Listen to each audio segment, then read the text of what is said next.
책상 뒤에 이게 엎드린 채 쓰러져서 사망해 있었다고 하고요. 이 바지 쪽 양쪽 주머니가 밖으로 뒤집혀서 나와 있어요. 그럼 주머니 누가 뒤졌다는 소리예요. 경추가 골절됐어요. 목뼈가 부러졌어요. 네. 후두부를 때려서 앞으로 엎어진 사람을 뒤에서 발로 밟았다는 네. 그런 무방비 상태에서 맞았다는 뜻이 돼요. 저항은이 없었대요. 그러면 순식간에 당했다는 얘기예요. 이거는 정황이 면식범을 가르치고 있어요. CCTV가 있기는 있는데 전체는 잘 안 보였던 것 같습니다. CCTV에 나오는 남자 K 53세 남자를 하나 찾습니다.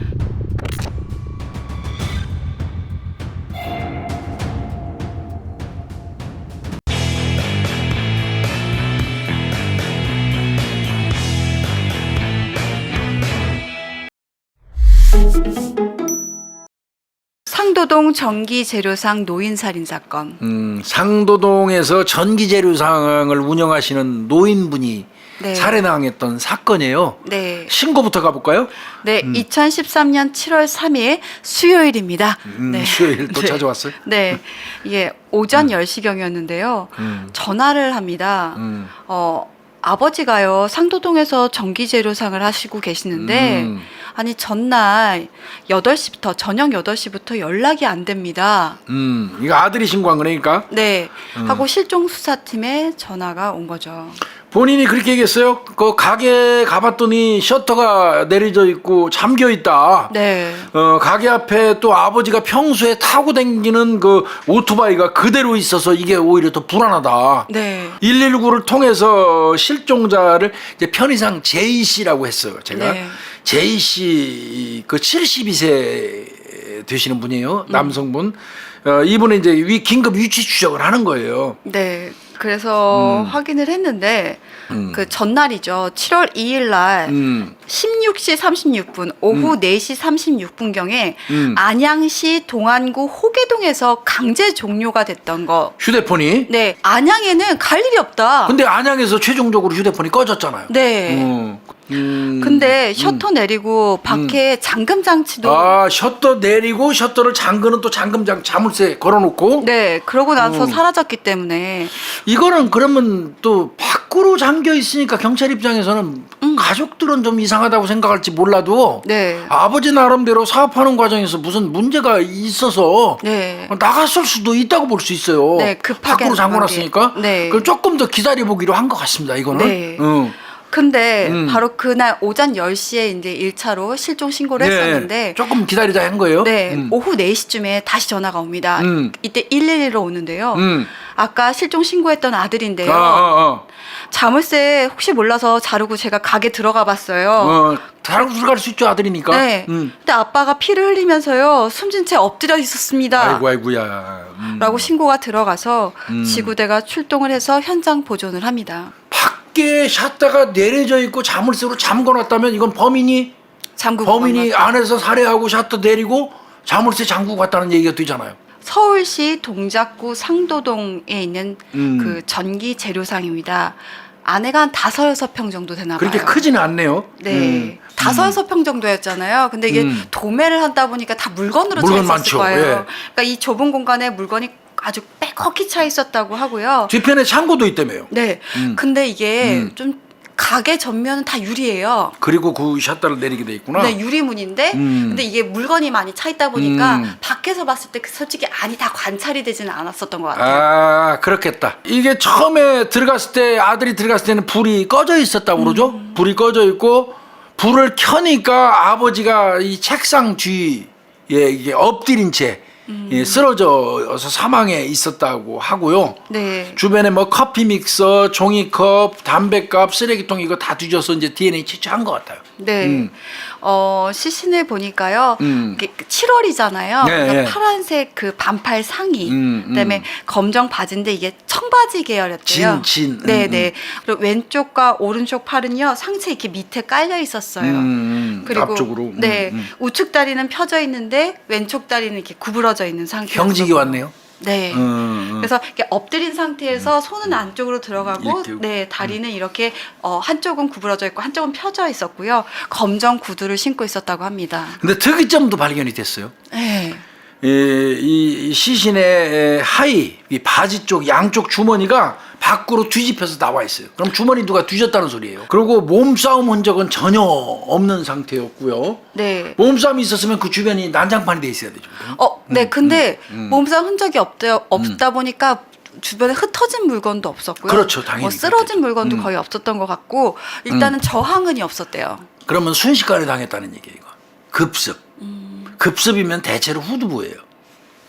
후두부. 이분이 나이에 비해서 굉장히 건장하신 편이라고 해요. 네. 그런데 이제 그 주머니 훌떡 뒤집혀 있었잖아요. 네. 하이. 이게 가족 얘기 들어보면 주머니에 늘 한 100만 원 정도 현금으로 소지하고 있었다고 그래요. 아, 이게 재료상 도매하다 그렇죠. 보니까. 그러니까 그 돈 훔쳐갔을 가능성이 많아 이거. 그래서 그러면은 이 사람이 뭐 돈의 목적인가 봐서 꼼꼼히 봤더니 금고에는 또 손을 댄 것 같지가 않아요. 둔기로 맞은 흔적이 있고요. 그다음에 병사자 주변에 있었던 종이 상자에 비산혈이 딱 보여요. 그러면 딱 그 뒤에서 급습 공격한 거 맞는 것 같습니다. 네. 그럼 무방비 상태에서 맞았다는 뜻이 돼요. 책상 위에 낙하열이 있었어요. 이 낙하열은 짐작컨대 그 범죄로 사용했던 물건에서 뚝뚝 떨어진 그런 낙하열일 가능성이 많아 보이는 거죠. 이거는 정황이 면식범을 가르치고 있어요. 등 부위에 족적이 있어요. 그럼 바꿔서 얘기하면 이 후두부를 때려서 앞으로 엎어진 사람을 뒤에서 발로 밟았다는 얘기잖아요. 등 네. 부위에 이 족적이 있다는 거는. 그러니까 이제 감정이 극대 원한은 아닌 걸로 이거 굉장히 중요하거든요. 네. 그게 뭐냐면 보니까 시신의 왼쪽 팔목에 묶은 끈이 보여요. 묶은 끈이 추정컨대 네. 급습을 하기 위해서 둔기로 후두부를 공격하고 앞으로 꼬꾸라진 네. 이 피해자를 등을 밟고 묶는 거, 결박을 시도한 것 같습니다. 왼쪽에 끈이 묶여 있는 걸로 알아서. 흉기가 현장에 있나 봤더니 또 그 일치하는 둔기는 발견하지 못했어요. 그러니까 상처하고 부합되는 걸 봤을 거 아니에요. 네. 이 맞은 부위하고. 부검 들어갔죠, 부검. 네. 7월 3일 날 발견이 됐는데 7월 5일 날 이제 오전에 아마 국가수에서 부검을 했던 것 같습니다. 이분은 키가 적네요. 162cm 정도밖에 안 되네요. 시신은 네. 피해자는 네. 가로 7, 세로 2, 그다음에 가로 6, 세로 2cm의 표피 박탈이 있었고요. 여기에 경추가 골절됐어요. 목뼈가 부러졌어요. 네. 늑골도 늑골 골절 많네요. 좌측에 6번부터 12번까지 네. 밟거나 막 그거예요. 네. 우측에 8번, 9번. 늑골 골절이 있었고 팔다리도 방어창으로 추정되는 피하 출혈 네. 있네요. 네. 전신에 다수의 외력이 있었다고 하고요. 공격을 많이 했다는 얘기네요. 네, 직접 사인 같은 경우는 경추 손상, 목뼈가 부러져서 그다음에 속발성 쇼크. 갑자기 오는 쇼크, 속발성 쇼크.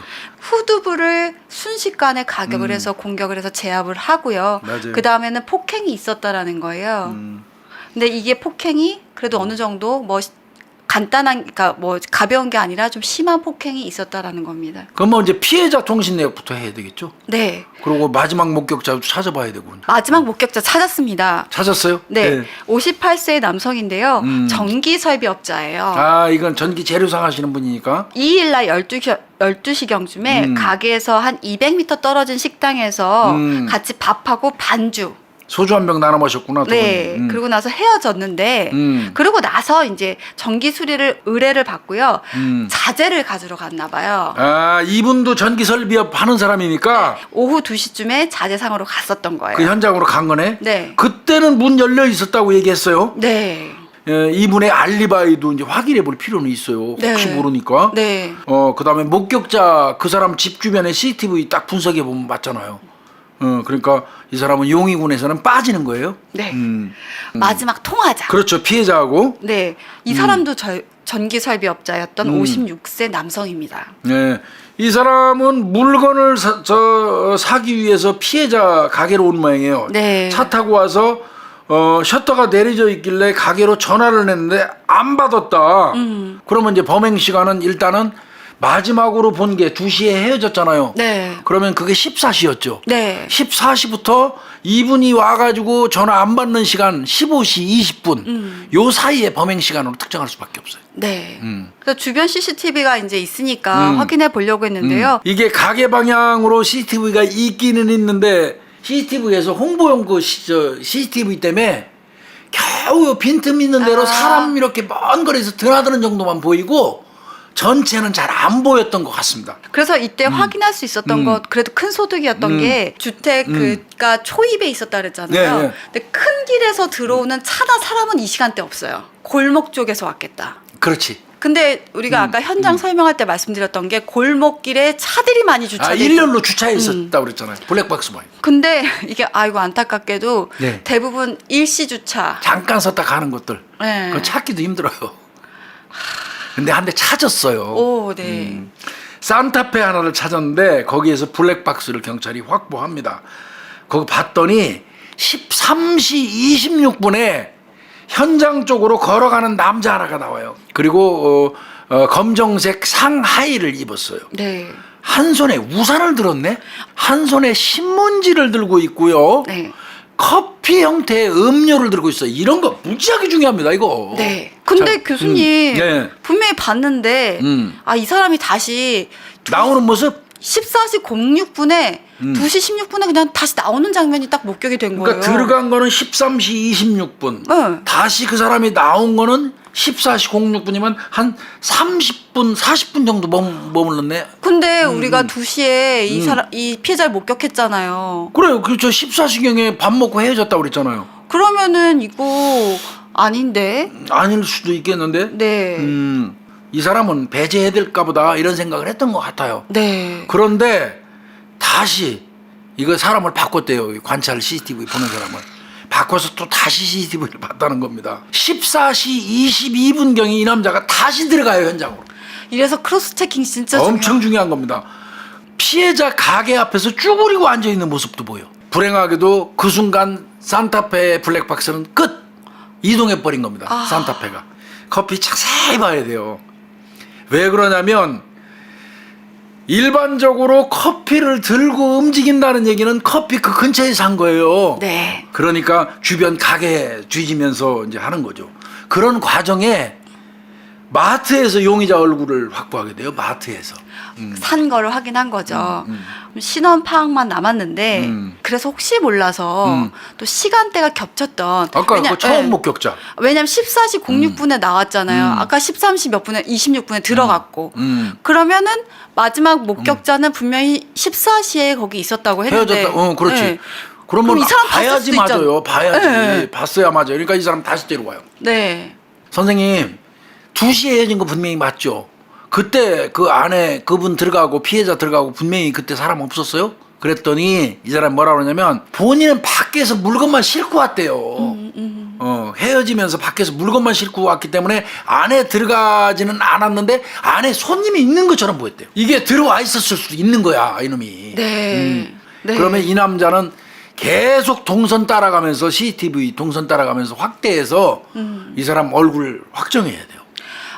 그리고 이제 이렇게 CCTV 수사가 이루어진 반면에 어쨌든 얼굴을 확보한 게 있었잖아요. 그렇죠. 그래서 이 피해자 통화 내역하고 거래처 등을 일단 파악을 해서 그들 가족까지 포함해서 그 사람들하고 또 이제 얼굴을 대조를 해보는 거예요. 그렇다면 이제 한편으로는 또 다시 CCTV. 또 CCTV. 네. 이제 넓혀가면서 봐야 되겠죠? 네. 역시 효과 나왔죠. 네. 아까 골목 쪽으로 들어간 게 확인이 됐잖아요. 근데 나올 때도 그 골목 쪽으로 나온 거예요. 근데 그러면서 빌라 주차장 쪽에서의 CCTV에 확 잡혔던 거예요. 한쪽 팔로 종이 상자를 감싸고 있네. 그때쯤에는. 나올 때니까 이제 범행 후에 아마 여기에 증거물들이 있겠죠. 흉기라든지 이제 본인이 들고 왔던 그 신문지, 커피 음료 같은 게 들어있을 걸로 추정이 되는데 커피 음료는 들고 나오죠. 들고 범행하러 갔는데 그 짐은 다 묻었으니까 당연히 들고 나올 것 같고 신문지는 추정컨대 뭐를 싼 거예요. 길 끝에 있는 고물상 CCTV에서 또 살짝 찍혀요. 원거리에서. 네. 그러면 움직이면 나오는 거야 이렇게. 네. 이렇게. 응? 자 빌라 주차장에서 연계. 고물상 주차장. 그러면 가는 게 나오잖아. 그리고 그 고물상 주차장에서 중요한 게 하나 나와요. 바로 택시를 잡습니다. 이 움직임을 주장하는 거예요. 움직임을. 네. 택시 잡는 동작으로 보였다는 거예요. 길에 이렇게 길에 서서. 그러니까 택시를 잡는 게 보이는 게 아니라 이게 잡는 동작. 잡는 것 같은 동작. 용의자가 탄 그 시점과 시간이 있을 거 아니에요. 이 사람 피해자의 휴대폰을 이놈이 들고 나가서 안양시 호계동에서 최종적으로 떴잖아요. 네. 그렇다면 이놈이 택시 이렇게 손 들어가지고 흔드는 순간 그 지점에서부터 안양시 호계동까지 가면 네. 거리가 얼마나 소요될까? 네. 그리고 휴대폰이 꺼진 시간하고 부합될까를 따져보는 거예요. 네. 그게 대충 보니까 형사가 직접 운전을 해봤대요. 네. 그랬더니 약 한 27분 정도 걸리더라는 거예요. 27분. 휴대폰이 꺼진 시간과 택시를 잡는 시간이 27분 걸리는 거리. 그러면 그 거리를 통해서 갔을 거란 말이에요. 동선을. 네, 왜냐하면 이 상도동에서 호계동까지 가는 길은 되게 많단 말이에요. 여러 길이란 말이에요. 근데 그 길 중에 어떤 걸 특정을 해야 우리가 CCTV를 잡아내들 쫓아갈 수 있잖아요. 네, 그 번호 판독을 하들 할 수 있잖아요. 그러다 보니까 이 길 좁히는 것도 되게 중요한데 시간을 맞춰봐야 돼. 그러면 이놈은 경인교대에서 시흥대로 쪽으로 간 거라는 거죠. 그러면 경인교대 쪽 방향, 시흥대로 쪽 방향에 거기에 있는 AVNI는 다 까는 거예요. 이제 택시는 170대 뽑았어요. 거기서. 네. 그래서 170대 기사분들의 전화번호를 확보해서 네. 일일이 전화해요. 근데 또 한편 그 인근 지역에 CCTV가 또 더 있으니까 다 넓히면서 계속 해야죠. 또 150개소. 고생했네요. 그리고 우리가 처음에 했던 그 산타페 이것도 또 다시 했어요. 네, 이게 크로스 내가 크로스 체킹하고, 체크 제가 늘 말씀드리지만 또 산타페 블랙박스 또 봤어요. 그랬더니 이 산타페가 거기서 산타페에서 또 왕건이 건집니다. 왕건이 건져. 이 예. 산타페가 동네 거주자분의 차량이었대요. 저녁 6시 7분 18시 07분에 이 현장에 다시 그러니까 이 범인이 이놈이 나타난다는 거예요. 이놈이 와갖고 셔터를 올리고 가게 안을 살피고 네. 그게 나와요. 네. 이때는 옷차림이 달라져 있어요. 그럼 어디서 옷을 갈아입고 왔네? 그러니까 이 새끼가 잠시 사라졌다가 옷 갈아입고 다시 와서 열쇠를 가지고 온 것 같아요. 자물쇠를. 그리고 샷다 내리고 잠그고 가버리는 거예요. 이거 완전 계획범죄인 거예요. 네. 이건 범인이 명백한 거죠. 이놈은 이제. 그쵸. 그러면 이놈은 100% 범인이에요. 이거. 그렇죠. 범인이 대방동 그 공군회관에서부터 도보로 왔다는 거예요. 그래서 골목으로 온 거예요. 골목 쪽으로 큰 길로 안 오고. 그러니까 이거는 40대에서 60대 대한민국에 있는 동일수법 전과자 수만 명 나오죠. 거기에서 상도동하고 직간접적으로 연관이 있는 사람들 먼저 추려서 그 사람들부터 해나가고 그 사람들 안 되면 그 다음에는 배제했던 사람 끝까지 다 봐야 돼요. 그러면 이거 1년이 걸릴지 2년이 걸릴지 몰라요. 사실은. 그래도 해야지 어떻게 해요. 네. 그런 노력 끝에 CCTV에 나오는 남자 K 53세 남자를 하나 찾습니다. 와, 정가 27범입니다. 네, 전과 27범이에요. 네. 이놈 최종적으로 어떻게 됐냐면 2010년 5월 11일 날 안양 동안서에서 강도로 붙잡혀가지고 네. 3년 복역하고 2013년 5월 10일 날 만기 출소한 놈이에요. 그리고 이놈 주소를 봤더니 상도동 거주예요. 오래 살았대요. 거기서 이혼한 아내하고 사이에서 8살 아들이 하나 있어요. 근데 같이 안 살아요. 둘째 형이 길러요. 용의자를요 군포시 당동까지 태워준 택시기사를 찾아요. 이분도 굉장히 기억을 잘하고 있어요. 근데 그 자식이 아마 범행하고 나서 그랬던 것 같아. 처음에는 거절을 했었는데 아주 간곡하게 부탁해서 그 담배 피라고 승낙을 해줬다는 거예요. 이 택시 기사분이. 그래서 이분이 하차 지점까지 정확히 기억을 하는 거예요. 하차 지점 이제 갔죠. 네. 그 하차 지점 그 골목 쪽에 내려줬어요. 갔더니 건물만 세 채 덜렁 있어요. 에? 건물만 세 채가 덜렁 있어요. 거기가 재개발 구역이었대요. 그렇습니다. 그래서 다 떠나가고 딱 거기서 거주하는 가구가 8세대밖에 안 됐다고. 8세대만 덜렁 있는 거예요. 건물 세 채. 8세대만 있는 거예요. 그래서 거기 가서 이제 탐문했겠죠. 네. 그놈이 내려서 간 곳은 거기밖에 없어. 8세대 중에 하나밖에 없는 거예요, 이제.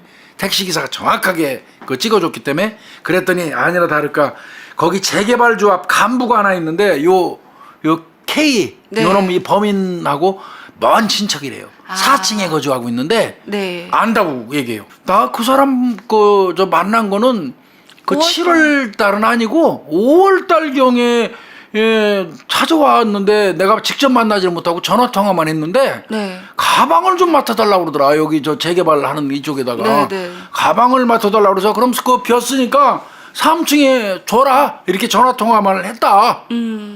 그리고 그 이후로 나 못 만났다 이렇게 얘기를 하는 거예요. 그럼 경찰이 거기서 뭔 생각할 거예요? 요놈이 범행하고 난 다음에 거기 와서 맡겨뒀던 그 가방 속에 있는 3층 그 가방 3층에다가 네. 물건 두라고 그랬잖아요. 가방 속에 있는 옷을 갈아입고 다시 갔구나. 경찰이 그렇게 유추한 거예요. 근데 여기서 7월 7일 날 종이컵에서 DNA가 발견됐는데 이 K 우리가 찾아낸 K와 일치합니다. 데이터베이스에 또 돼 있어요, 이놈은. 아마 그 강도 강력범이기 때문에. 네. 그러면 이 경우는 이제 조심스럽게 이제 가족들한테 접근해야 돼요. 이놈이 갈 곳은 가족밖에 없어 이제. 네. 그래서 가족들한테 협조를 구하기 시작했어요. 네. 근데 또 은밀히 알아보니까 가족하고 사이가 엄청 안 좋아 이놈이. 어머니가 한 분 계시는데 큰형님이 모시고 살아요. 큰형님이. 그리고 주변을 통해서 알아보니까 큰형하고 이놈하고는 관계가 나빠서 아예 교류가 안 돼요. 그리고 어머니는 그러면 얘하고 언제 만났냐면 출소하고 나서 5월달에 출소했잖아요. 네. 어머니 저 형 집으로는 못 가고 노인정에 가 있는 어머니 와서 잠깐 만나서 돈 뜯어가요. 또 그나마 주로 보라매 공원 여기 공중전화를 썼어요. 가족들한테 전화를 할 때 늘 보라매 공원 공중전화에서 전화를 해요. 휴대폰 없고. 그러면 보라매 공원 공중전화 잠복은 2명 배정되는 겁니다. 잠복 네. 들어갔어요. 아들은 만나러 오거든요, 범인이. 그렇죠. 예, 또 이미 2번 만나고 갔고, 그리고 어디서 못된 짓 해가지고 돈이 좀 생겨도 아들한테는 가게 돼 있어요. 그러니까 당연히 어린애 미행해야 됩니다, 형사가. 네. 아이가 이제 등하교하는 만나고 갔잖아요. 네. 아들. 등하교하는 CCTV를 한번 봤나 봐요. 초등학교 앞에. 네. 그랬더니 7월 3일 날 그러니까 범행 다음 날이죠. 네. 이 K가 딱 찍혀 있어요. 요놈이 이 범인이 아들 명의 통장을 쓰네요. 지 명의로 통장 안 쓰고 그래가지고 아들 명의로 해가지고 아는 사람들한테 그러니까 교도소 동기한테 돈 빌린 것 같아요. 네. 교도소 동기한테 돈을 빌리는 이런 정황 등이 나와요. 그러면 근데 보니까 사건 후로 아들 만나러 온 것도 그 후로 없고 사건으로 이렇게 실시간 계좌 추적을 해봤는데 계좌 쓴 것도 없습니다. 거기서 딱 끝났어요. 네. 그러니까 확실히 전과자는 맞아요. 그런데 그때 7월 10일 날 친척으로부터 전화가 옵니다. 예. 네, 은평구 고마운 거주한 분이죠. 네, 은평구 거주하는 아주 먼 친척이래요. 네, 분이 수사팀에다가 좀 만나시죠라고 전화가 왔답니다. 그래서 그 얘기를 하는 그 진술한 내용은 처음에 이렇게 집으로 K가 전화가 왔는데 내가 못 받았다. 그리고 두 번째 용인에 있는 건축 현장에서 내가 일하고 있는데 있는데 전화가 전화가 왔는데 그때는 받았는데 나한테 5만 원 빌려달라고 하더라. 라고 합니다. 근데 5만 원 빌려가고 나서는 그 후로부터 소식이 없다. 이거는 이렇게 싹 사라졌다는 얘기는 지금 경찰이 추적 중이라는 거. 그렇지. 경찰이 이렇게 다각도로 수사하는데 어느 사람을 통해서 그건 귀에 들어갔겠지. 이거는 경찰이 수사 중이라는 사실을 눈치챘다는 증거예요. 네, 사건 발생 17일 후에 7월 19일입니다. 보라매 병원 응급실에서 전화가 왔는데요. 보라매 병원 응급실에 들어온 환자가 하나 있었대요. 네. 근데 그 사람이 바로 K 씨였어요. 이놈이 왜 발견이 응급실로 들어갔냐면 관악산에서 탈진 상태로 쓰러져 있어. 다쳐갖고. 주치 승인 아래 체포영장이 집행이 됩니다. 그리고 7월 23일 날 구속영장이 발부되는 거예요. K는 출소 후에요. 돈 벌 생각은 안 하고 지인들한테 돈을 빌리러 다닙니다. 그래서 생활을 했대요. 네. 그리고 피해자한테도 그래서 돈 빌리러 그날도 가서. 피해자한테 돈 빌리러 온 건데 그러면 피해자하고 아는 사이 명백하네요. 네. 그럼 피해자하고 어떤 관계로 알았을까 네. 확인을 해봤어요. 네. 2004년도에 네. 이 첫째 형이 있었죠. 어머니 모시고 사는 첫째 형이 그 건물에서 피해자가 새 들어가지고 가게 했대요. 네. 그러니까 이때는 형 그 가게. 근데 그 형이 이제 뭐 했냐면 그 오락실을 운영했던 모양이에요. 건물 사가지고. 네, 네. 그리고 한쪽에는 이제 전기재료상 그 세를 줬던 것 같고. 그 형의 그 오락실에서 얘가 근무한 거예요. 범인이. 네. 예. 그러면서 네, 그리고 나서 이제 2006년에 피해자가 이제 그 지금 현재의 장소. 네, 건물에서 다시 현재의 장소로 이사를 하게 된 겁니다. 그래서 7월 2일 날 K는 피해자한테 돈을 빌리러 갔는데요. 당연하죠. K가 아니 너 형도 부자인데 왜 건물까지 가지고 있는데. 왜 나한테 돈 빌리러 와? 거절했겠지. 네. 그래서 아까 잠깐 나갔다 그랬잖아요. 그래서 밖에서 담배를 피고 나와서 다시 그게 아마 쭈그리고 앉아 있었다는 게 그거였던 것 같아요. 밖으로 나와서 이놈이 담배 한 대 피우더니 다시 들어가서 또 한 번 부탁을 했는데 네. 이건 어디까지나 이 자식 얘기예요. 네. 만약 다이렉트로 아마 범행했을지도 몰라요. 네. 또 여전히 거절을 하면서 오히려 역정을 내더라. 그래서 내가 순간적으로 욱해가지고 가게 안에 있던 쇠파이프로 공격해서 살해했다. 그 시간이 7월 2일 날 14시 29분이다. 네. 이렇게 얘기했어요. 네. 그리고 주머니에서 현금 16만 원, 네. 지갑에서 신용카드 한 장을 들고 나왔다. 요게 이제 이 범인의 이야기입니다. 그런 국기의 쇠파이프 가게 안에 없었거든요. 네. 그리고 그 사업장은요, 쇠파이프가 필요 없는 전기재료상이래요. 그런 그 쇠파이프 필요 없답니다. 있을 수가 없대요. 그렇기 때문에 분명히 그러면 흉기를 갖고 왔을 가능성이 있는데 이 K는 마지막까지도 아니다. 난 흉기는 현장에 있었던 걸 썼다. 라고 주장을 했습니다. 그러니까 계획범죄도 아니고 우발범죄라고 버티는 거죠, 이놈이. 피해자를 살해하고 나서 셔터문을 닫았대요. 일단은 왜냐면 바깥에서 유리문이니까 목격이 그렇죠. 될 수 있으니까. 그리고 자신이 만졌던 물건 그리고 흉기를 그 박스에 담아서 나왔다고 역시 합니다. 예측한 대로. 네. 그리고는 택시 탔죠, 그렇죠? 네. 역시 그래서 군포시 당동까지 가서 그 자기 먼 친척한테 그 재개발하는데 3층 빌렸잖아요. 가방 네. 맡기는 곳. 거기 맡겼던 가방 속에서 옷 갈아입었대요. 거기 옷이 있었나 봐요. 그거 갈아입고 다시 택시 탔어요. 네. 그래가지고 대림역에서 내렸답니다. 그래서 대림역에서 박스 있잖아요. 그거 버렸어요. 그러니까 그거 버리고 밥 처먹어요. 그리고는 다시 피해자 가게로 와서 살펴보고. 그러니까 이거 안 되겠다. 조금 더 지연 그럼 시켜볼까? 라고 해서 자물쇠를 사갖고 와서 시정을 하고요. 그러고 나서 본인은 다시 도주를 하는 겁니다. 단란주장 가서 100만 원 선결제 탁 해요. 그러니까 카드 한 번에 술 실컷 처먹고 현금 15만 원으로 이제 바꾼 거예요. 네. 그리고는 이제 대전으로 갑니다. 또 가서 또 돈 빌려요. 이 돈비리예요. 이 새끼 별명이 돈비리.